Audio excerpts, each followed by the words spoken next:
बिस्मिल्लाहिर्रहमानिर्रहीम। अस्सलाम वालेकुम नाज़रीन, प्रोग्राम आप देख रहे हैं 7 से 8 सना हाशमी के साथ। मुझे उम्मीद है कि आप तमाम लोग खैर खैरियत से होंगे। गुज़िश्ता कई दिनों से आप अगर प्रोग्राम को फॉलो कर रहे हैं तो शायद आपकी निगाह में हो कि हम कराची के हालात और वाक़यात पर तवातुर से गुफ्तगू कर रहे हैं। बारिशों के सिलसिले के बाद भी कराची का जो नोहा है वो ख़त्म होने का नाम नहीं ले रहा। मेयर कराची से लेकर जमात इस्लामी के जो कराची के अमीर हैं उनसे हमने बात की। मेयर कराची कहते हैं कि मैं शहर के लिए काम कर रहा हूँ। सूबाई वज़ीर बल्दियात ये कहते नजर आते हैं रोजाना की बुनियाद पर कि शहर को एक बेहतर इंफ्रास्ट्रक्चर प्रोवाइड करेंगे। लेकिन आज बड़े अरसे बाद टेलीविजन स्क्रीन पर जलवा अफरोज हुए MQM पाकिस्तान के रहनुमा जनाब मोहतरम सैयद हैदर अब्बास रिजवी। हैदर अब्बास रिजवी ने कोई नई बात नहीं कही है, बातें सारी पुरानी है, लेकिन शायद अंदाज नया हो सकता है। लेकिन उस सारी गुफ्तगू में वो कराची के इंफ्रास्ट्रक्चर का रोना रो रहे थे। वो कह रहे थे कि आप शहर को पानी नहीं दे रहे हैं, आप शहर की सड़कों की बदहाली का वो बातें बता रहे थे, रेबीज की वैक्सीन नहीं है। वो कह रहे थे कि कराची का प्लान जो है वो कब आप इस शहर के ऊपर लागू करेंगे। सवाल तो शायद इससे बढ़कर यह भी है कि 40% या 40 मिलीमीटर बारिश को जो शहर सिर्फ कंज्यूम कर सकता हो, उस पर कौन सी ऐसी सियासी जमात है जिसने हुकूमत नहीं की। पाकिस्तान पीपल्स पार्टी के सर पर 17 साल दौरे इख्तिदार मौजूद है। खुद MQM पाकिस्तान भी हर वफाकी हुकूमत का हिस्सेदार रही है और उसके पास एक बड़ा बेहतरीन दौर भी रहा है। बहरहाल हैदर अब्बास रिजवी साहब आज जो कुछ कह रहे थे उसकी कुछ झलक आपको दिखाते हैं। पहले चलाइए जी, क्या कह रहे थे हैदर। एक बार फिर इस शहर को बारिशों के पानी में डुबो दिया गया। डूबा नहीं, डुबो दिया गया। मेयर कराची सिर्फ उन सड़कों पर खड़े दिखाई दिए जहां पर पानी खड़ा नहीं हुआ। कौन से सिस्टम का ऐसा आसेब है जो शहर पर मुसल्लत है। झलमक्सी में जो कार रैली होती है, झलमक्सी को छोड़े, कराची लेकर आए उस रैली को। कराची की हर सड़क उनको ऑफ ट्रैक रैली का मजा देगी। कोई एक सड़क ऐसी नहीं बची जो गाड़ियां चला। बात तो सच है मगर बात है रुसवाई की। सैयद हैदर अब्बास रिजवी जो गुफ्तगू कर रहे हैं, शायद फिर सवाल MQM पाकिस्तान से ही किया जाना चाहिए कि आप जब खुद विफाक का हिस्सा हैं तो फिर ये कराची क्यों रो रहा है, यहाँ का वोटर, आपका सपोर्टर इस वक्त परेशान हाल क्यों है। मुझे ज्वाइन करने जा रहे हैं सैयद हैदर अब्बास रिजवी साहब, जिनको आपसे कुछ ही देर में स्टूडियो पे पहुंचना है, लेकिन इस वक्त उन्होंने मुझे कहा है कि वो बदतरीन ट्रैफिक जैम में हैं। तो हैदर अब्बास रिजवी से टेलीफोनिक पहले गुफ्तगू करते हैं। अस्सलाम वालेकुम हैदर भाई। जी वालेकुम अस्सलाम सर, बहुत बहुत शुक्रिया और मुझे उम्मीद है कि आप खैरियत से होंगे। क्या हालात है इस वक्त कराची के ट्रैफिक की? ताज़ा तरीन अपडेट दे दें, आप हमारे नुमाइंदे ही बन जाएं इस वक्त। देखिए, आप जानती हैं और बल्कि पूरा शहर ही जानता है कि इस वक्त शहर की सड़कें मोटरेबल नहीं है। शायद ही शहर में कोई सड़क बची हो जो बर्बाद ना हो, जिसमें खड्डे ना हो, जिसमें गड्ढे ना हो। कोई सड़क ऐसी नहीं है। इसलिए ट्रैफिक मामूल से भी सुस्त चल रहा है और ट्रैफिक चारों तरफ फंसा हुआ है। मैं कोई 1.25 घंटे से घर से निकला हुआ हूँ। मैं गुलशन इकबाल का रिहायशी हूँ, आपके दफ्तर तक पहुँचना था, मगर 1.25 घंटे में भी ये पॉसिबल होता दिखाई नहीं दे रहा। मैं शर्मिंदा हूँ कि मुझे आपके स्टूडियो में होना था, नहीं मगर क्योंकि मैं ट्रैफिक में फंसा हूँ 1.25 घंटे से, तो मैं अभी तक नहीं पहुंच पाया हूँ। मेरी पूरी कोशिश है कि मैं आपके स्टूडियोज पहुंच सकूं।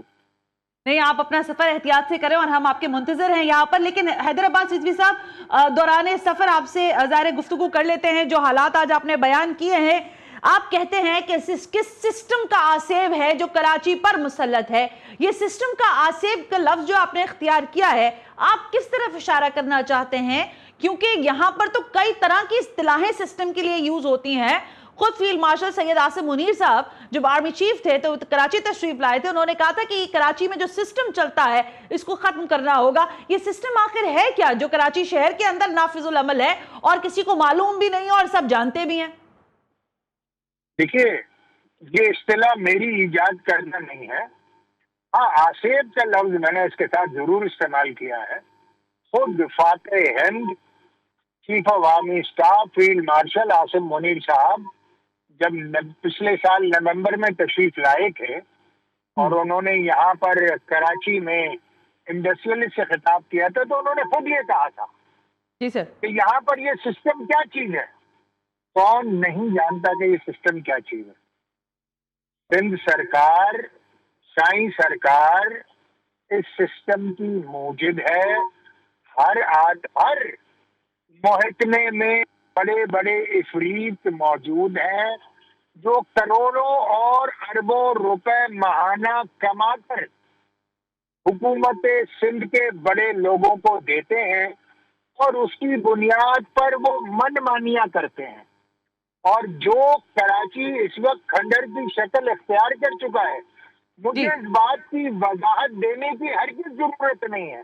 कराची की हर सड़क, हर अंडरपास, हर गली, हर मोहल्ला, कराची का सीवरेज, कराची का पानी, कराची का कचरा, कराची की बिल्डिंग कंट्रोल, कराची की हर सिचुएशन इस बात की चीख चीख से गवाही देती है कि यहाँ पर करप्शन तो एक तरफ, सूरत हाल बहुत ज्यादा बुरी है। ये शहर को बेचकर खाया जा रहा है और इस शहर के इंफ्रास्ट्रक्चर को बाकायदा एक प्लानिंग के तहत जो है वो बर्बाद किया जा रहा है। और अगर ये सूरत हाल ऐसे ही रही तो पाकिस्तान को चलाने वाला ये शहर कराची फीजिबल नहीं रहेगा। और ये कराची अपने ही, जिसको कहते हैं, एक होता है एक्सप्लोजन, एक होता है इम्प्लोजन। ये कराची खुद अपने वजन पर गिर जाएगा और ये पाकिस्तान की जो लाइफ लाइन है, जो दिल है कराची का, जी हाथम बदान, ऐसा ना हो कि कराची को ऐसा नुकसान पहुंचे जिसकी जद पे पाकिस्तान आए। हैदराबाद रिजवी साहब, जब आप ये बात कह रहे हैं तो इसमें एक ज़िमनी सवाल ये निकलता है कि अगर ये वाकईतन कोई सोची समझी साजिश ही है कराची के लिए, तो ये कोई क्यों कर रहा है? क्योंकि पाकिस्तान पीपल्स पार्टी ये दावा करती है कि 17 साल से अगर वो इख्तिदार में है तो इसका मकसद है कि कराची से लेकर ज़ाहिर खैबर तक, सही वो ज़ाहिर वफाक की सतह पर कहते हैं, लेकिन कश्मीर तक वो कहते हैं कि सिंध के अंदर उनकी सपोर्ट मौजूद है। कराची ने उनको सपोर्ट किया, स्ट्रेंथनाइज किया, इसलिए आज उनका मेयर भी मौजूद है। इसी तरह अगर आपसे हम पूछते हैं तो आप भी कहते हैं कि ज़ाहिर हम कराची के लिए काम करते हैं। विफाक से पूछे तो विफाक ने तो अभी आज ही के फिगर्स हैं, कल अखबारात में छपे हैं, 20 अरब रुपया जो है अरकान कौमी असेंबली MQM पाकिस्तान को ट्रांसफर किया जा रहा है। ये फंड कहां जाता है हैदराबाद रिजवी? आप कितना कह रही है? 20 अरब रुपए? जी सर। 20 अरब रुपए वफाक अपने MNS को तरक्याती फंड के नाम पर दे रही है। मैं आपको याद दिलाना चाहता हूं कि कराची के एक बहुत मशहूर ब्यूरोक्रेट हैं और सिंध के वजीर खजाना भी रहे हैं अभी गुज़िश्ता इंटरिम गवर्नमेंट में। उनका नाम है यूनिस झागा। बिल्कुल ठीक है। यूनिस झागा ने एक आर्टिकल डॉन अखबार में लिखा, ये मेरे पास ही है वो, हाँ। वजाहत जियो TV पर आकर शाहजेब खानजादा के प्रोग्राम में की, जिसमें उन्होंने ये वाज़ेह तौर पर बताया कि गुज़िश्ता 17 बरस में कराची की डेवलपमेंट के 3,500 अरब रुपए पर सिंध हुकूमत, साइन सरकार ने डाका मारा है। 20 अरब रुपए तो बेटा ऊंट के मुंह में जीरा है। 20 अरब रुपए से तो पूरी कराची में तकसीम करेंगे तो चंद गलियां, चंद सड़कें, वो भी अंदरूनी, कुछ सीवरेज लाइनें, कुछ फुटपाथें बनेंगी। 3,500 अरब रुपए का सवाल आपने किसी पीपल्स पार्टी वाले से नहीं किया, किसी शाही सरकार के नुमाइंदे से नहीं किया, किसी ने यूनिस झागा के फिगर्स को चैलेंज नहीं किया। आप मुझसे 20 अरब रुपए का पूछ रहे हैं जो अभी मिले भी नहीं है और ना ये पैसे हाथ में मिलते हैं। ये स्कीमें अप्रूव होती हैं और ये पैसा वफाकी हुकूमत डायरेक्ट जो PIL को, जो कि पहले दीगर महकमा होता था, अब वो PIL बन चुका है, उसको बराह रास्त देती है। मैंने उसको सिर्फ इलाके की स्कीमें कि ये सड़क बना दो, ये फुटपाथ बना दो, यहाँ पर सूएज की छोटी सी लाइन ठीक कर दो, ये तो सिर्फ असल में बात यह है हैदर अब्बास रिजवी साहब, कतई कलामी की माफी दीजिएगा, मुझे एक ब्रेक लेने का कहा जा रहा है, मैं ब्रेक से वापस आती हूं। तो 3,000 अरब रुपए आप लें या 20 अरब का लें, हिसाब तो सिर्फ ये है कि कराची शहर को सर्व करने वाली तमाम ही सियासी जमातें नाकाम दिखाई देती हैं। लेकिन प्रेस कॉन्फ्रेंसेस, एक दूसरे पर इल्जाम लगाने से क्या यह मसला हल होगा? कराची की सड़कें बेहतर हो सकेंगी? और ये जो कराची के इंफ्रास्ट्रक्चर पर दिहाइयों से काम नहीं हुआ है, तो मजीद और कितनी दिहाइयां इस पर लग जाएंगी? इस सवाल का जवाब दीजिएगा इस ब्रेक के बाद।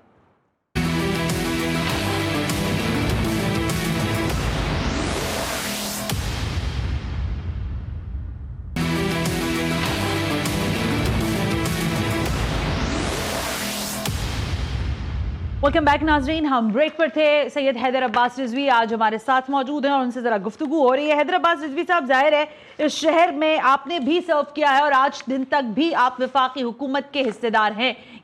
ये फरमाइएगा कि ये इल्ज़ाम है, मुझे पूछ लेने दीजिए क्योंकि लोग ये सवाल जाहिर है आपसे पूछना चाहते हैं कि इस शहर पर जब आपने भी बिला शिरकत गैर हुक्मरानी की और आज दिन तक शायद पथारों से लेकर तमाम और जगहों से तक भी आप लोग भी उसी तरह से उस सिस्टम का हिस्सा हैं, वो सिस्टम का पैसा आप लोगों तक भी पहुंचता है।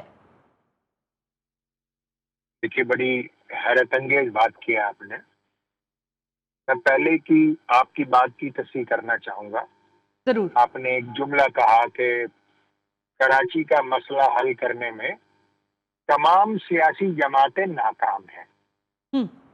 अब मुझे आप खुद बताइए कि इंसराम और इंतजाम जो है वो हुकूमतों के हाथ में होता है, अपोजिशन के हाथ में नहीं होता। दुरुस्त है। MQM सिंध में पिछले 17 साल से अपोजिशन है, 17 साल से।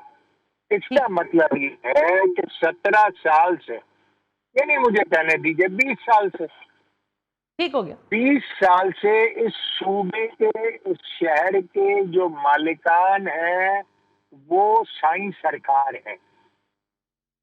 और जब मेरे पास इस शहर का इंतजाम और इंसराम था तो इस शहर की तरक्की होते देखकर लोगों ने अपने दांतों में उंगलियां दबा ली थी।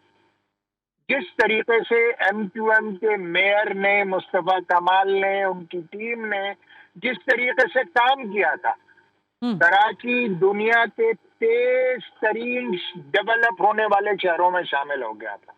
आज की मेरी प्रेस कॉन्फ्रेंस का मकसद यही था कि न सिर्फ हम कराची को तेजी से तरक्की दे रहे थे, बल्कि आइंदा 20 सालों के लिए हमने एक मास्टर प्लान तरतीब दिया था जो 2007 में कराची की असेंबली से, बल्दियाती असेंबली से हमने पास कराया था, जिसको सुप्रीम कोर्ट की और सिंध हाई कोर्ट की आईनो ताईद हासिल थी आइन की, उसको पसे-पुश डाल दिया गया। हम तो सिर्फ ये कह रहे हैं कि 2018 में सिंध के चीफ मिनिस्टर ने जिस प्लान को गजट नोटिफाई किया था, अगर वो अडॉप्ट हो जाए तो कराची के मसाइल तेजी से हल होने शुरू हो जाएंगे। उसमें मैंने कोई इल्जाम नहीं लगाया। शाही मुराद अली शाह साहब ने खुद दस्तखत किए उस मास्टर प्लान को।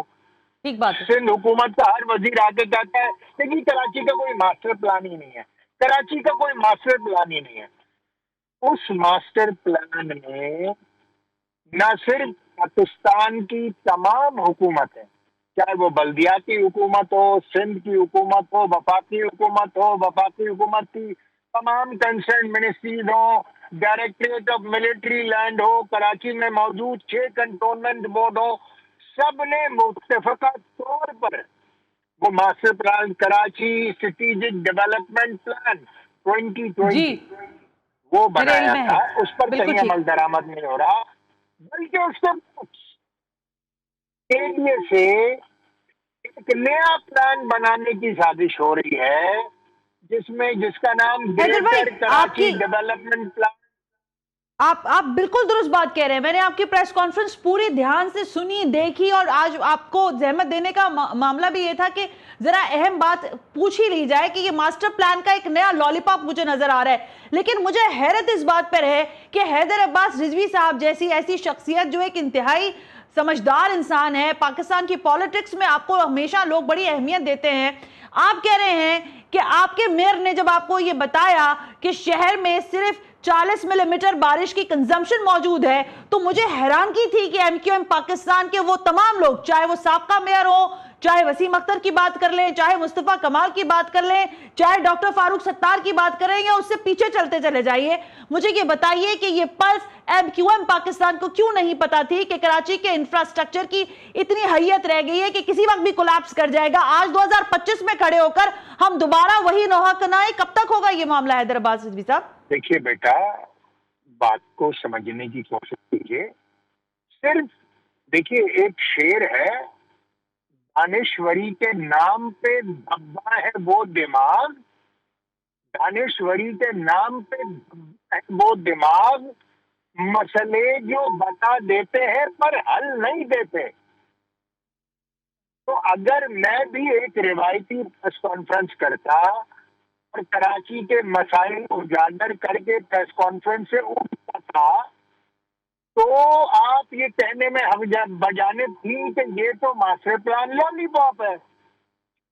असल में हैदर भाई देखिए, कतई कलामी मैं आपकी इसलिए कर रही हूं क्योंकि आप इस वक्त मेरे साथ टेलीफोन लाइन पर है, लेकिन कुछ जाहिर जो लोग हमें इस वक्त देख रहे हैं उनकी जानिब से सवाल आ रहे हैं। वो कह रहे हैं आपने सवाल सही किया है, 2008 के अंदर जब आप पूरी तौर पर शहर को सर्व कर रहे थे तो शहर के हालात वैसे ही थे। आपने अभी क्रेडिट लिया ना कि मुस्तफा कमाल के दौर में शहर के अंदर अंडरपासेस बने, ब्रिजेस बने, मान लिया। तो वो कह रहे हैं इंफ्रास्ट्रक्चर इन्होंने नहीं बनाया, इसका मकसद है उस तरह से जितनी शहर की कैपेसिटी थी, जितना शहर को जरूरत थी, और प्रोविंशियल में भी आप हिस्सेदार थे उस वक्त।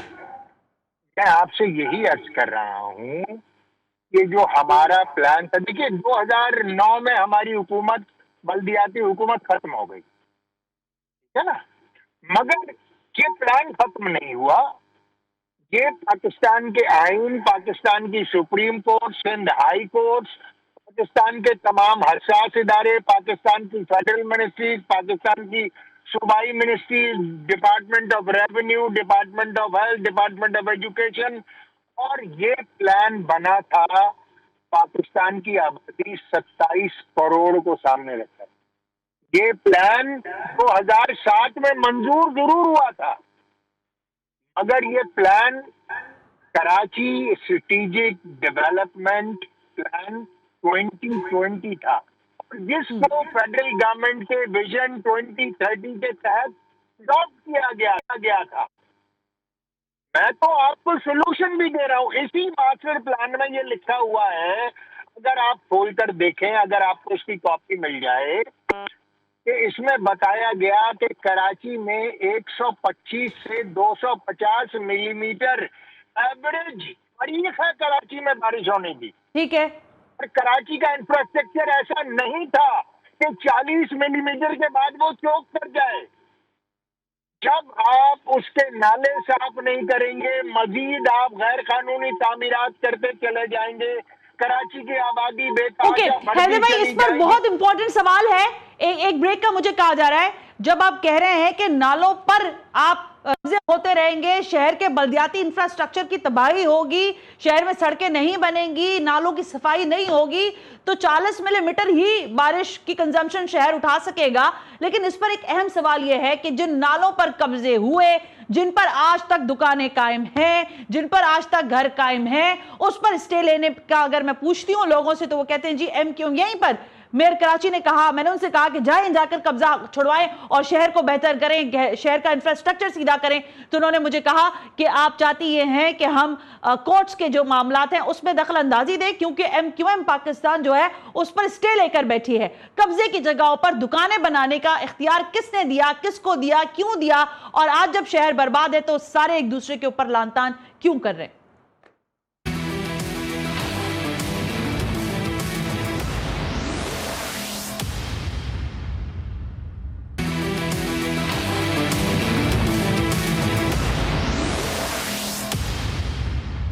वेलकम बैक नाज़रीन, हम ब्रेक पर थे। सैयद हैदर अब्बास रिजवी साहब जो अब से कुछ देर पहले तक मेरे साथ टेलीफोन लाइन पर मौजूद थे, अब्बा नफ्स नफीस स्टूडियो पहुंच चुके हैं। बहुत बहुत शुक्रिया कि आप तशरीफ लेकर आए, और बड़ी माजरत कि आपको कराची की इन दुश्वार गुजार रास्तों से गुजरना पड़ा, लेकिन हकीकत हाल ये है कि ये शहर तबाह करने में किसी ने कसर उठा नहीं रखी। नाम लेती हूँ तो सारे नाराज होगा। जुमला मोतरज़ा है आपका, किसी नहीं।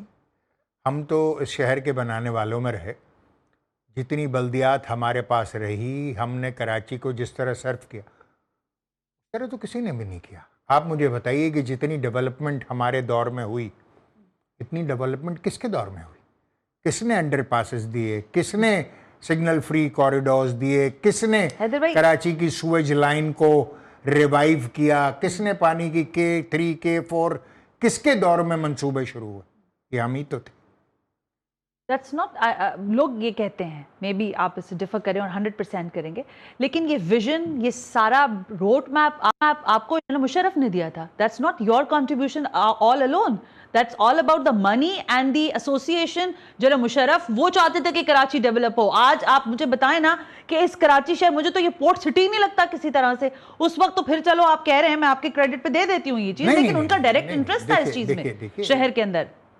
मैं आपकी बात से 100% मुत्तफिक हूँ। ठीक है कि जनरल मुशर्रफ इस शहर के बेटे थे। यस, उन्होंने इस शहर को बहुत सर्व किया, उन्होंने बेअंदाजा फंड्स दिए इस शहर को, मगर वो फंड्स ऐसे नहीं थे जो कराची को एक्स्ट्रा मिल गए। वो कराची का वो हक था, ठीक है, जो हमेशा से दबाकर रखा गया था, आज भी दबाया गया। मैंने अभी आपको टेलीफोन पे बताया कि गुज़िश्ता 17 साल से कराची के डेवलपमेंट फंड के मद में 3,400 अरब रुपए,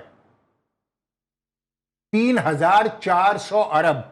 कभी बैठ के कैलकुलेटर पे देखिएगा कितने जीरो बनते हैं, मुझे खुद नहीं पता। ये वो कराची का हक है जो NFC अवार्ड से सिंध हुकूमत ने ले लिया, मगर कराची को नहीं दिया। और वो भी उस शक्ल में जब उन्होंने कराची की पॉपुलेशन को 37% ऑफ सिंध गिना। बीबी, कराची की पॉपुलेशन 4 करोड़ है।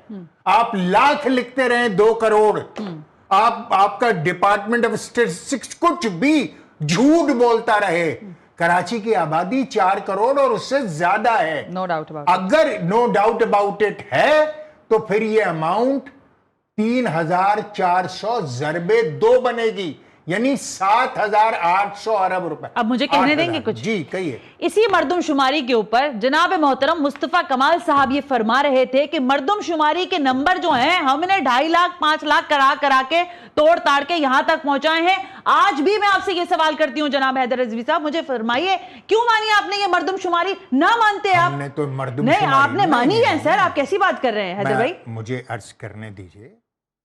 कराची की मर्दमशुमारी का नंबर तो 1 करोड़ 35 लाख आया था। हम MQM वो वाहिद जमात थी जिसने इसको चैलेंज किया। ठीक है, इमरान खान जैसी हुकूमत में जो मुतलक अनान थे, किसी की नहीं सुनते थे सिवाय जनरल फैज के, उससे मनवाया कि ये नंबर गलत है।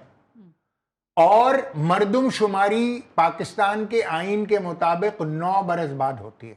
ठीक है, MQM ने उसको इमरान खान की हुकूमत में 9 बरस से घटाकर उससे पहले करवाया, और करवाने के बाद कराची की पॉपुलेशन में 75 लाख लोग ऐड हुए, जो कम है। हमने उस वक्त भी कहा था कि इस नंबर को भी हम नहीं मानते। ठीक है, साफ कहा था, हम आज भी इस पे स्टैंड करते हैं कि ये 2 करोड़ के नंबर को हम नहीं मानते। मगर कराची की आबादी 4 करोड़ है। अगर कराची की आबादी 4 करोड़ हो जाती है बेटा, तो मसला यह है कि सिंध की आधे से ज्यादा पॉपुलेशन माननी पड़ जाएगी कि कराची में रहती है। और अगर माननी पड़ जाएगी तो कराची में कौमी और सूबाई की असेंबली की नशिस्तें बाकी मानदा सिंध से ज्यादा हो जाएंगी। और अगर बाकी मानदा सिंध से ज्यादा हो गई तो फिर CM कराची से आएगा, चाहे वो कोई जबान बोलता हो, वो पख्तून हो, मुहाजिर हो, सिंधी हो, बलोच हो, सराइकी हो, पंजाबी हो, गिलगिती हो, बल्तिस्तानी हो, कोई भी हो, कराची से आएगा। ये किसको मंजूर है?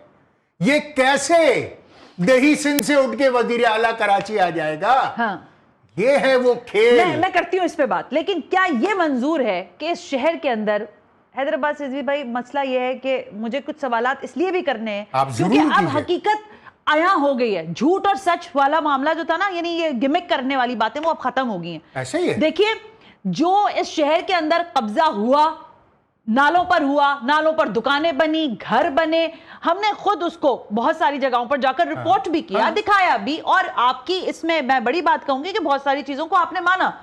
लेकिन आज जब मैं उन कब्जे की दुकानों की बात करती हूँ, मैं कर रही हूँ, वो 100 दुकानें हमारे लिए परेशानी का बाइस है। वहां के नाले चौके, मैंने एक प्रोग्राम देखा, वो एक खातून 80 साल की औरत बेचारी गटर के उसके ऊपर लेके जा रही है पैर, मेरी अर्ज सुन लीजिए, उन दुकानों की वजह से, और आप उस पर स्टे लेकर बैठे हुए। मेरी अर्ज सुन लीजिए, स्टे किस बात पर? मुझे नहीं पता, समझिए ना उसको, बताइए। आपके सामने उस वक्त आपकी उम्र कम रही होगी, मगर बहरहाल आपको सियासी शऊर तो होगा। लियारी जो नाला है वो साफ हुआ था, ठीक हो गया, और उस पे लियारी एक्सप्रेसवे बनना था, ठीक है। ये प्रोजेक्ट भी हमारे दौर का है। उस लियारी एक्सप्रेसवे की जगह को हासिल करने के लिए, चौड़ा करने के लिए, पूरा एक लियारी सेटलमेंट प्रोजेक्ट सुरजानी में, ठीक है, खुदा की बस्ती में, तहसील टाउन के पीछे लियारी सेटलमेंट प्रोजेक्ट डेवलप करके उन लोगों को जिनको वहां से हटाया गया था, जिनके घर तोड़े गए थे, उनको ऑल्टरनेट दिया गया। ठीक हो गया। तो यहां ऑल्टरनेट दे दीजिए ना, यहां दे दीजिए ना ऑल्टरनेट। तो आप मांगे ऑल्टरनेट। और क्या है ये झगड़ा?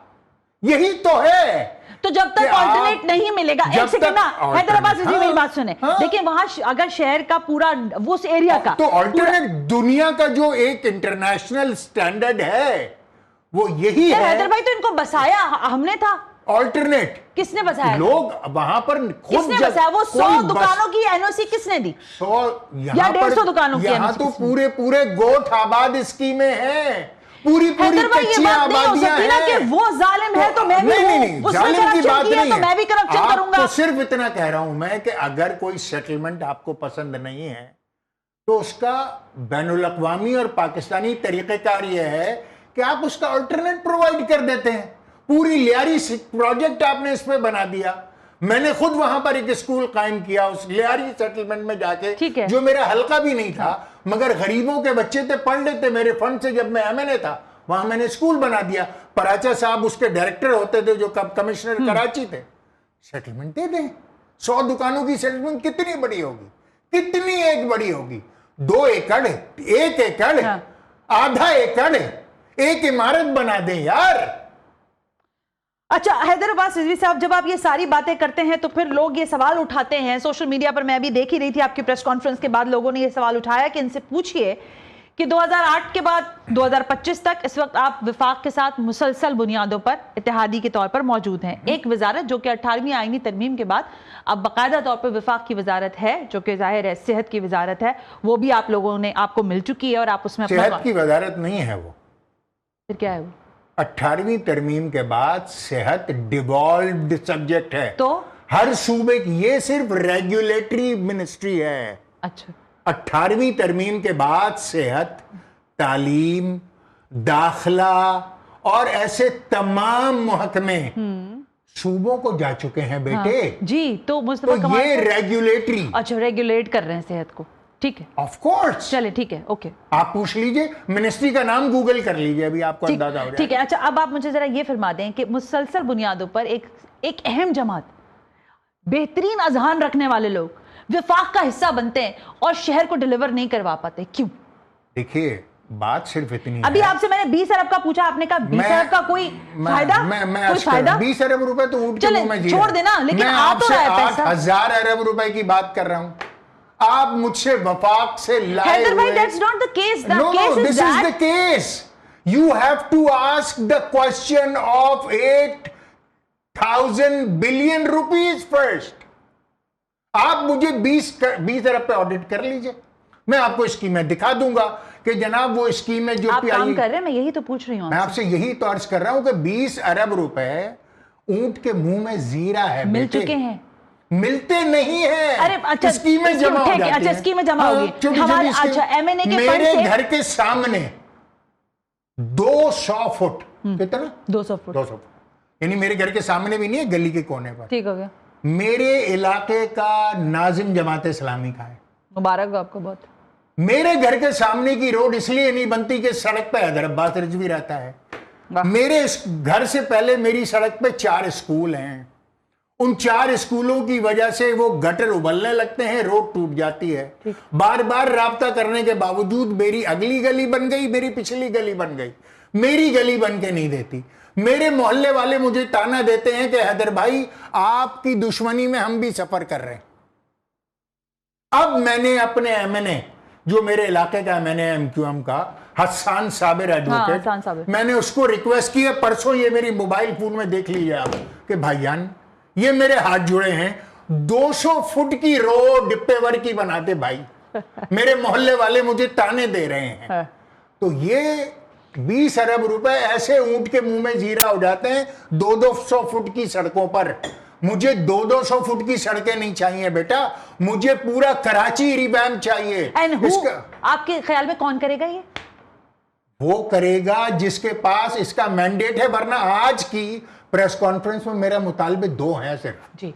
मेरा पहला मुतालबा article 149 of the constitution of Pakistan, कि जब 20 साल तक सिंध हुकूमत इस मास्टर प्लान को इंप्लीमेंट करने में बार बार वादे करने के बाद, अपने हाथों से दस्तखत करने के बाद नाकाम है, तो फिर आइन का आर्टिकल 149 इन्वोक करके वफाकी हुकूमत डायरेक्ट करती है प्रोविंशियल गवर्नमेंट को, और अगर प्रोविंशियल गवर्नमेंट तब भी ना करे तो फिर वो कंटेम्प्ट ऑफ कोर्ट है।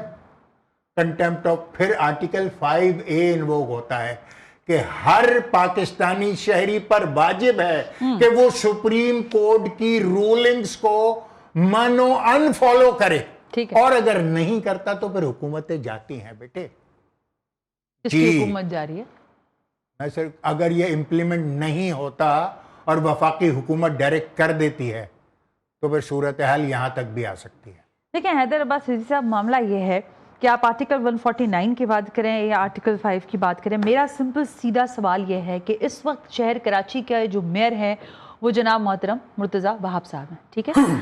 वो सर्व करने की बात करते हैं, वो कहते हैं जिन्होंने सर्व करना था उन्होंने बहरहाल नहीं किया। मैंने उनसे खुद यहाँ पर जहाँ पर आप विराजमान हैं, मैंने उनसे सवाल किया कि आप जाएं और कब्जा छुड़वाएं और जाके शहर को सीधा करके दें। हम बहुत हो गई, हम हर बारिश पर आपको आके बिठा देते हैं और आप हमें बातें सुनाते हैं। आप समझते हैं कि कलेक्टिव विजडम जो है वो खत्म हो गया सिंध में से? मुशर्रफ के दौर में एमक्यूएम की डिलीवरेंस अच्छी क्यों थी? इसलिए आप ऑल इन ऑल थे ना सर। इसलिए कि वफाक मैंडेट एमक्यूएम के पास था, इख्तियार मुशर्रफ साहब के पास था। जब ये दोनों एक साथ आए, इख्तियार और मैंडेट, इतनी आइडियल सिचुएशन हैदर अब्बास रिजवी अब नहीं मिलेगी। अरे मुशर्रफ ने बराह रास्त, मेरी बात समझें, इस वक्त आइडियल सिचुएशन वो वाली वापस नहीं आने वाली ना बेटा। इस वक्त पीपल्स पार्टी, कराची का मेयर भी उनका है, प्रोविंशियल गवर्नमेंट भी उनकी है, वफाक में भी वो बराजमान। अब तो कोई रुकावट नहीं है ना, अब तो कुछ रुकावट नहीं है। वफाक में भी आप हैं, सूबे में भी आप हैं, शहर में भी आप हैं, तो फिर क्या चीज आपको डिलीवरेंस से रोक रही है? ठीक है। तो एमक्यूएम के दौर में डेवलपमेंट के 50% पैसे, टू बी वेरी प्रिसाइज 49.9% शहर को मिला करते थे, शहरी हुकूमत को। सही है। आज मिलते हैं 5.8%। क्या जी? 5.8% जी। डेवलपमेंट के अगर 100 रुपए आए हैं वफाक से सूबे के पास, तो वो सिटी डिस्ट्रिक्ट गवर्नमेंट को, चाहे कश्मीर हो, मिट्टी हो, और कोई सांगड़ हो, मोरो हो, बदीन हो, कराची हो, हैदराबाद हो, इनकी म्यूनिसिपल गवर्नमेंट्स को 5.8% देते हैं। जो हमारे दौर में 49.9% थे। तो अब कौन रोक रहा है इनको? सूबे में भी खुद हैं, वफाक में भी खुद हैं, शहर में भी खुद हैं, अब कौन रोक रहा है? तो ये आसेब मानूं या ना मानूं इस सिस्टम को? मैं एक ब्रेक ले लेती हूँ हैदर अब्बास रिजवी साहब।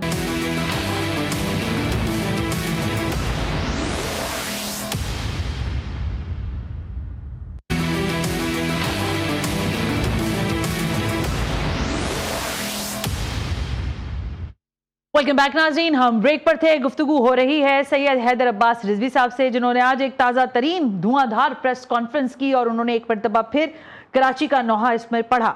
लेकिन हैदर अब्बास रिजवी साहब, बड़ा अहम तरीन इस वक्त ये सवाल है जो कि उभर भी रहा है मेरा ख्याल है, और शायद वक्त का तकाजा भी हो, लेकिन आपकी जमात जो है मेरा ख्याल है पिछले कई दिहाइयों से इंतज़ामी यूनिट के मामले पर बहरहाल बात करती हुई हमें दिखाई दी है। क्या आप समझते हैं कि आज के हालात में या आज के मारूजी हालात इस बात की इजाज़त देते हैं कि इंतज़ामी यूनिट की तरफ बढ़ा जाए, और अगर बढ़ा जाए तो कैसे उसके लिए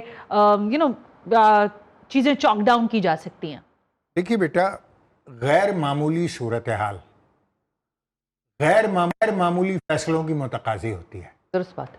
गैर मामूली सूरत हाल में अगर आप रिवायती फैसले करेंगे तो मसला जू का तू रहेगा। हमारी डिमांड पाकिस्तान में जो सूबे कह लीजिए या आप वो कह लीजिए कि जी आप क्या कहते हैं उसको, एकेडमिक एडमिनिस्ट्रेटिव जो यूनिट्स बनाने हैं, 2008 से मुसलसल ठीक है हमारे सियासी मंशूर का हिस्सा है। बिल्कुल ठीक है। और इस मरतबा के इलेक्शन में भी हमने लिखा है, हमारा पॉइंट नंबर 38 है। तो हम तो इस बात के हिमायती हैं कि पाकिस्तान में मसला मईशत का नहीं है, पाकिस्तान में मसला इंतज़ामी है। कराची की अगर मैं आबादी, मैं तो 4 करोड़ मानता हूँ, लोग कहते हैं कि 3 करोड़ है। बेटा, दुनिया में 193 ममालिक यूएन के मेंबर हैं। 193 countries are the member countries. 2 ऐसे हैं कि जो अभी ऑब्जर्वर स्टेटस में, जिसमें फलस्तीन भी है, तो 195 हुए। 195 मुल्कों में 100 मुल्कों की आबादी कराची से कम है। बिल्कुल दुरुस्त बात। अब यही सूरत हाल पंजाब की ले लीजिए। पंजाब को तो सब मानते हैं कि 12 करोड़ है। तो आप जरा बताइए कि दुनिया में 12 करोड़ के साइज के मुल्क कितने हैं? दुनिया अपनी आसानी के लिए, तमाम दुनिया नए नए यूनिट्स बनाती चली जा रही है। हिंदुस्तान में हर साल सूबे बन जाते हैं। बिल्कुल ठीक है। अफगानिस्तान में बन जाते हैं, ईरान में बन जाते हैं, तुर्की में बन जाते हैं, हर जगह बन जाते हैं। यानी बनते हम तो ऐसा समझते हैं कि जैसे हमारे सूबे खाकमदान सूबे नहीं हैं, 4 मुल्कों का अलायंस है पाकिस्तान। ओ भाई, सूबे ही है ना, एडमिनिस्ट्रेटिव यूनिट्स ही है ना, इससे ज्यादा तो कोई हैसियत नहीं है। तो मजीद बनने में क्या है, क्या प्रॉब्लम है? उससे क्या होगा? मैनेजमेंट आसान होगी। मैनेजमेंट आसान होगी तो इंतजाम बेहतर होगा। इंतजाम बेहतर होगा तो मईशत बेहतर होगी। मईशत बेहतर होगी तो मुल्क बेहतर होगा, अवाम बेहतर होंगे। ये मैं कोई जिन्नाती बातें नहीं कर रहा, कोई ऐसी बातें नहीं कर रहे जो दुनिया में कहीं इंप्लीमेंटेड नहीं है। ठीक बात है। सिर्फ हम हैं जहां ये इंप्लीमेंटेड नहीं है, बाकी तो सारी दुनिया में इंप्लीमेंटेड है। स्विट्जरलैंड में तो सूबे ही नहीं है। सही बात है। वहां तो वफाक है या बल्दियात है। क्या इंतजाम और क्या लोकल बॉडी सिस्टम है, और क्या लोकल बॉडी सिस्टम है। तो ये हमें क्या परेशानी अच्छा, है? इट्स मीन के दिस इज एक ऐसी अप्रोच है जो अनरियलिस्टिक नहीं है और हो सकती है। इज इट लाइक दैट, है ना? क्यों नहीं? अच्छा, ओके। अच्छा, वैसे अब कुछ मैं जरा आज आपके प्रेसर के जानिब दोबारा आना चाहूंगी। मुझे ये बताइएगा कि ये जो मुकदमा आज आपने MQM पाकिस्तान के प्लेटफॉर्म से कराची का लड़ा है, जो कराची के हालात आपने बयान किए हैं, मैंने तो सोल्यूशन दिया है। क्या MQM के पास बाकी सारे जो लोग इतने दिनों से, मैंने देखा फारूक सत्तार साहब ने बात की, मुस्तफ़ा कमाल साहब ने बात की, और फिर नाम लेते रहिए, सारों लोगों ने इसी तरह गुफ्तगू की, तो क्या उनकी गुफ्तगू का असर नहीं हो रहा था, इसलिए आज आपको मंजर आम पर आना पड़ा, या इसके पेश पर्दा कुछ और हकायक हैं जो आप हमसे छुपा रहे? क्यों आए इतने? आपसे मैं कुछ भी नहीं छुपा रहा। आप लोगों के सामने नहीं आए बड़े अरसे से हैदराबाद। टॉक शोज में तो आपके साथ टॉक शो की बात नहीं है, वो तो हम आपको ज़हमत देते हैं। जी जी जी जी, मैं उसकी वजह आज आपको पता है, आपको मैं बताऊं, आप काफी अरसे बाद हमें टेलीविजन स्क्रीन पर बैक वक्त नजर आए तो लोग परेशान हुए, ये कहां भाई, हेलो मैं किधर? सिर्फ उसकी वजह बता दूं कि आज की जो प्रेस कॉन्फ्रेंस थी उसकी नौयत बहुत मुख्तलिफ थी। वो ज्यादा कॉन्स्टिट्यूशनल और लीगल पॉइंट्स के ऊपर थी। वो एक रिवायती प्रेस कॉन्फ्रेंस सिर्फ मसाइल की निशानदही के लिए और उस पर उसको उजागर करने के लिए नहीं थी। बल्कि बड़े लीगल और बड़े कॉन्स्टिट्यूशनल इश्यूज थे कि जिनको एक वक्त मुकर्ररा में अवाम तक पहुंचाना था। ओके। तो मेरी पार्टी शायद ये समझती है कि थोड़ी सी मेरी लीगल या कॉन्स्टिट्यूशनल अप्रोच जो है और उसकी जो नरेशन है, शायद मुझे दीगर लोगों से थोड़ी ज्यादा आसानी हो जाती है उसको नरेट करने में, तो इसलिए मुझे सेलेक्ट किया था। अच्छा, अब ये बात सवाल ये है कि देखिए आपकी तो माशाल्लाह सियासत को मैं क्या कहूँ, वो कहते हैं सूरज को चिराग खाने के मुतरादिफ होगा। प्रेस कॉन्फ्रेंस से बात नहीं बनती है, हड़तालें करके आपने देख रखी हैं, पहिए जैम भी आपने कर दिए हैं, सब कुछ ही हुआ है इस शहर के अंदर, ठीक है। हल क्या है जो आपने बताया कॉन्स्टिट्यूशनली? हैदर अब्बास रिजवी साहब, ये बात आज आप मेरी लिख के ले जाएं यहाँ से, आप लोग हमेशा हमें लिखवाते हैं ना, आज आप लिख लें कि जितने सोल्यूशन आपने बताए हैं, भाई कोई कागज नहीं आप अपने दिमाग के कंप्यूटर में फीड कर लें या मोबाइल के कीपैड पे लिख लें। आवाम लिख रहे हैं, हाँ आवाम लिख रहे हैं, रिकॉर्ड हो रहा है, इसमें से कुछ नहीं होगा।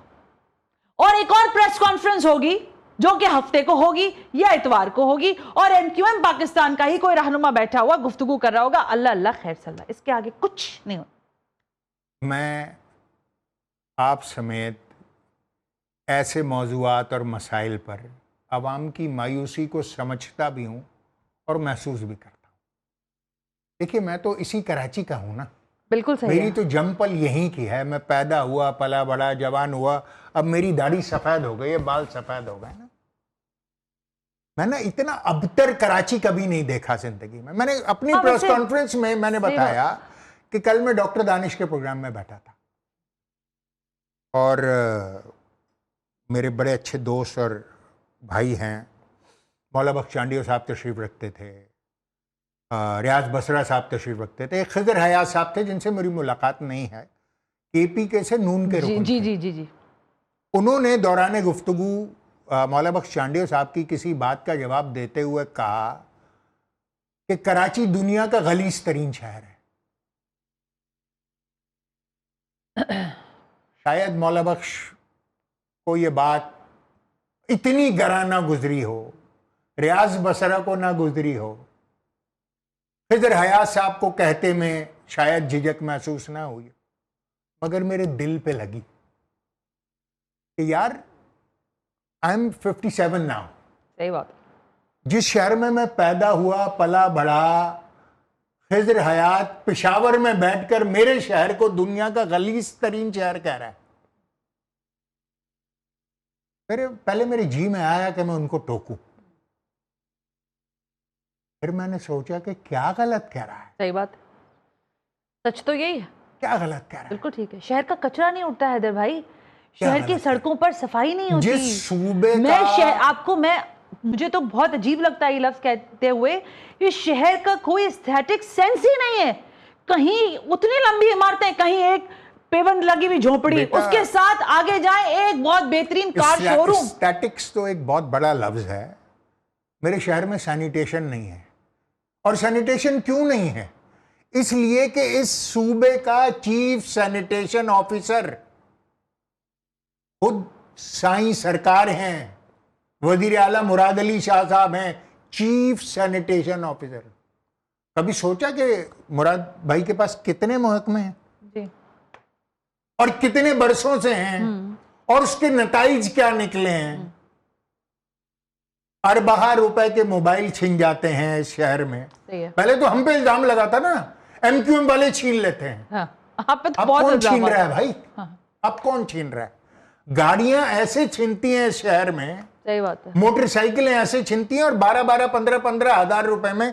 बल्कि वो एक पुलिस वाले डीएसपी साहब का कोई केस भी आया था कि वो बेच रहे थे वो जी चोरी की गाड़ियां, और वो भी एसीएलसी के उससे एंटी कार लिफ्टिंग सेल के ऑफिस से बिक रही थी। तो मुझे बताइए कि क्या गुजरती होगी अहले कराची पर। देखिए, मैं इसलिए क्योंकि आप इस शहर के हैं और मैं सारे लोगों को मानती हूँ कि बहुत सारे लोगों का दर्द मुझे रिफ्लेक्ट नजर आती है, रिफ्लेक्शन नजर आती है।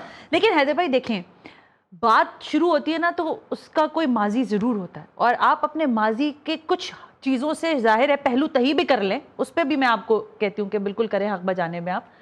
लेकिन कुछ चीज़ें तो बाय डिफॉल्ट ऐसी हो गई हैं कि वो हमें ठीक करनी है। जैसे मैं बार बार कहूंगी कि जिन इलाकों में, जिन जगहों पर, जिन नालों पर, जिन जमीनों पर चाइना कटिंग कब्जा हुआ है, वो आपका वोटर सपोर्टर अगर है तो क्यों नहीं उसको हटाया जाए? करें, जितने गोट है आबाद स्कीमें सब हटाएं।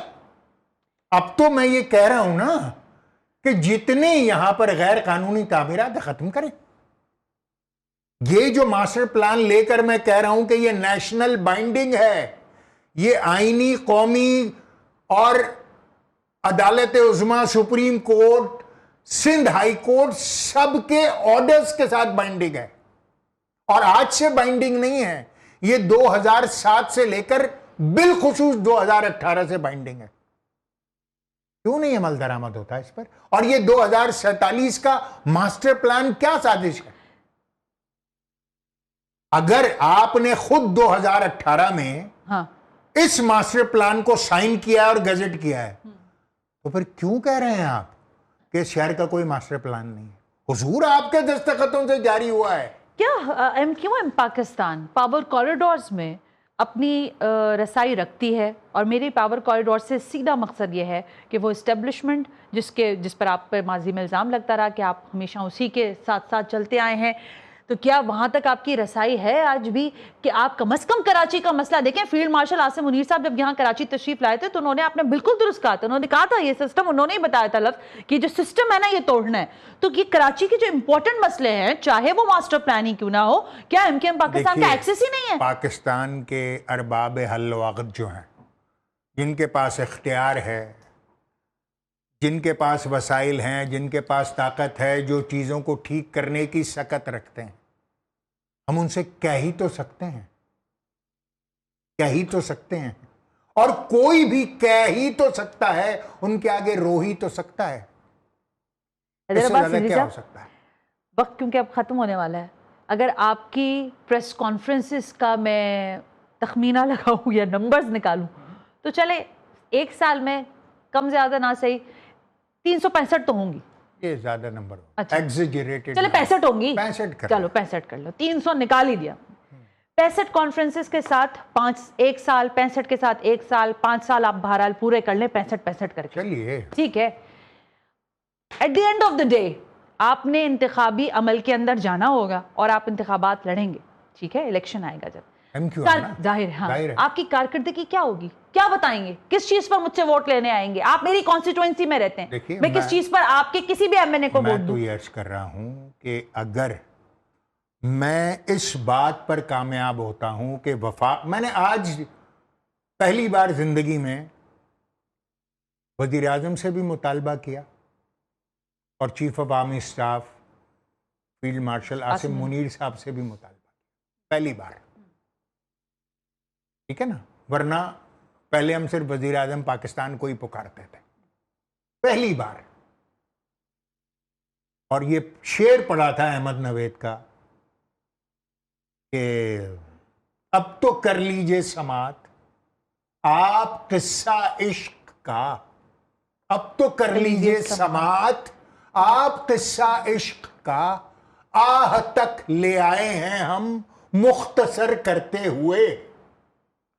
पहली बार मैंने उनको मुखातिब किया और मैं ये चाहता हूं खुलूस नीयत के साथ, ईमान के साथ, भाई मेरे शहर को कोई मेरे मुंह पर बैठकर गलीज तरीन दुनिया का शहर कहकर चला जाता है, सांप लौटते हैं, कलेजा कटता है, बस हो गई है।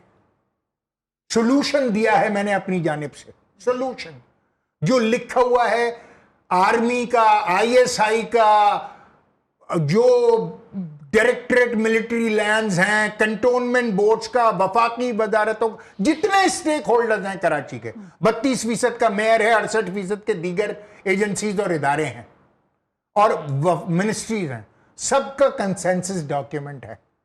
इम्प्लीमेंटेड क्यों? और आइन की, कानून की, सुप्रीम कोर्ट की और सूबाई जो हमारी अदालत आलिया है, सबका सपोर्टेड एंड कंसेंटेड डॉक्यूमेंट है। अब क्या प्रॉब्लम है? नियत नहीं है, कराची को अपने हिसाब से काटना पीटना चाहते हो। अब भी आप कह रहे हो चाहते हो, कट पिट बट चुका।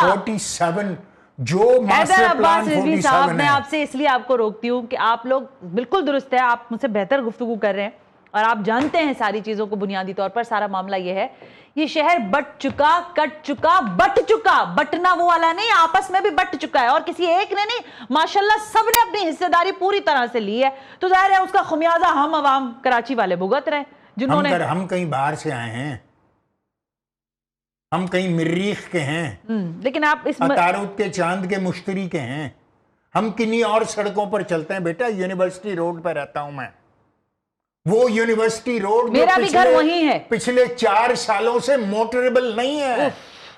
मेरे बच्चे उन्हीं सड़कों पर सफर करते हैं। एक कराची यूनिवर्सिटी जाती है, एक शराय फैसल आती है। That's horrible situation. कैसे गुजरते हैं हमारा दिल जानता है। बिल्कुल ठीक है। और हमारे पास कोई बड़ी बड़ी गाड़ियां और बड़े बड़े प्रोटोकॉल्स नहीं है कि टीटा करते हुए गुजर जाएं।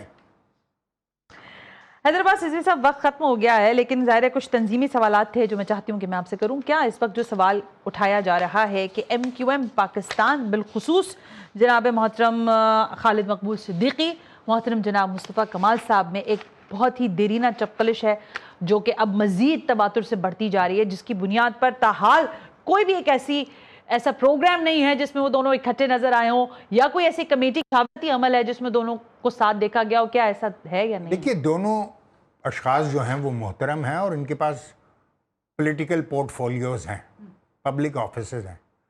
तो आम तौर पर ये अपने साथ उन जो इनके ऑफिसेज हैं, मैं वही अर्ज कर रहा हूँ कि उसमें ज़्यादा वक्त इस्लामाबाद में गुजरता है और इनकी जो मशावरत है जब कभी कराची में होते हैं उसमें होती भी है। अच्छा, इस वक्त तंजीम में किसी किस्म की कोई धड़ेबंदी तो नहीं है? देखिए, धड़ेबंदी इन द सेंस कि कुछ पॉइंट ऑफ व्यूज का इख्तिलाफ तो हर सियासी जमात में रहता है और वो रहना भी चाहिए। ओके। तो इस लेवल की चीज को अगर आप ये बता दें कि धड़ेबंदी है और टूट फूट है और ये है, तो शायद उस लेवल की चीज। लास्ट क्वेश्चन सर, आपने जो हल बताया है अपनी प्रेस कॉन्फ्रेंस के अंदर, क्या आप समझते हैं कि इस हल के अंदर या जो हल आपने पेश किया है इसका वाकई कोई हल निकलेगा, या आप लोग क्या वाकईतन सड़कों की अगर ये नहीं पूछा गया आर्टिकल 149 के तहत और अगर ये Pakistan commission of inquiry act 2017 के तहत ये इंक्वायरीज नहीं होती तो फिर ये रियासत की नाकामी होगी आईनी तौर पर, और आपकी एक आईनी बहरान होगा। और आपकी? मैं तो उसको प्रेजेंटर हूं ना, मैं तो रिक्वेस्ट ही कर सकता हूं। नहीं, then what you will do next? I mean, after another press conference, another solution? वफाकी हुकूमत अगर नाकाम हो रही है तो आप अगर एक आईनी बहरान क्रिएट हो रहा है और उस पर उसमें अच्छा हैदराबाद सिद्दीकी साहब, ये इंतहाई कोर्ट को करना है। आई एम सॉरी, ये अगर मैं आपसे सवाल कर रही हूं, मैं बहुत स्टूपिड सवाल कर रही हूं।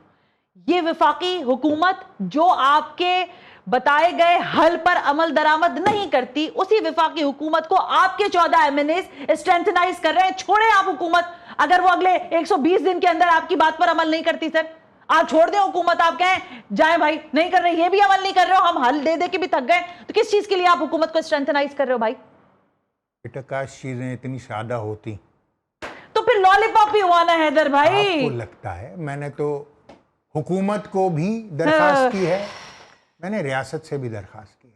ठीक है, मैं आपके मेरी जो बिसात है, हाँ, मैं पार्लियामेंट में 6% हूं बेटे, पूरी पार्लियामेंट का 6%। लेकिन जिस शहर के दावेदार हैं ना वो 70% देता है और आप खुद कहते हैं कि वो मुल्क का पहिया चलाता है, तो 70% की लाज रखें और 6% वो आवाज तवाना बने कि नजर भी आए कि वो वफाक में रहकर कुछ काम करवा पा रही है। लेकिन ये प्रेस कॉन्फ्रेंस से बात नहीं बनेगी अदरवाइज, सीधी बात है। क्या करूं? स्ट्राइक्स करूं? करें, पहिया जाम करें, नहीं कर सकते बेटे, हमारे माजी से वाकिफ हो तुम।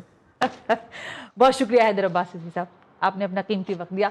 नाज़रीन, प्रोग्राम आपके सामने था। कोशिश ये होती है कि जब ऐसी शख्सियात सामने हों तो तमाम ही जो दिल में सवालात उभरते हैं, उमड़ते हैं, वो उनसे पूछ लिए जाएं ताकि बाद में कोई आस न रह जाए कि है ये भी कह दिया होता, अरे कराची वालों का ये भी तो मसला था। तो कराची के मसले अपनी जगह हैं, लेकिन हैदर अब्बास रिजवी ने जो आज मुकदमा आईनी तौर पर हुकूमत पाकिस्तान के सामने रखा है, मेरा ख्याल है कि चाहे फिर इस्टेब्लिशमेंट हो या फिर वफाकी हुकूमत, जिम्मेदारी यह है कि कराची के मसाइल को फौरी और तेजी के साथ बुनियादी मसला समझते हुए हल किया जाए। अगर ये बात और आगे निकल गई, चीजें इसी तरह खराब होती रहीं, तो फिर हालात किसी के भी काबू में नहीं आएंगे। प्रोग्राम का फीडबैक जरूर दीजिएगा। सना हाशमी को इजाजत दीजिए, अल्लाह हाफिज।